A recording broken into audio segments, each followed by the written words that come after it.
10টা টাকা নিলাম। কানে কথা যায় না নাকি? শুনেছি। কেন নিলাম? শুধুবে না? শুধিয়েছি কখনো? আমি যদি 10টা টাকা উড়িয়ে দিই? দেবে?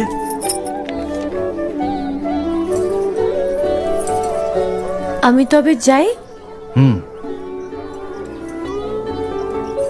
আমরা থিয়েটার দেখতে যাচ্ছি।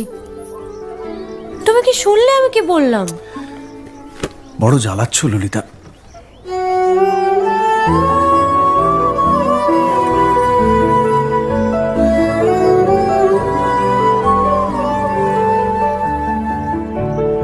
কি হয়েছে? আমরা সবাই থিয়েটার দেখতে যাচ্ছি। আমরা বলতে? আমি, কালী, চারু। চারুকে চেনো? ওই যে পাড়ার মোড়ের বাড়ির আমার বন্ধুর ব্রাহ্মবাড়ি। হ্যাঁ, ওই চারুর মা আর ওর মামা।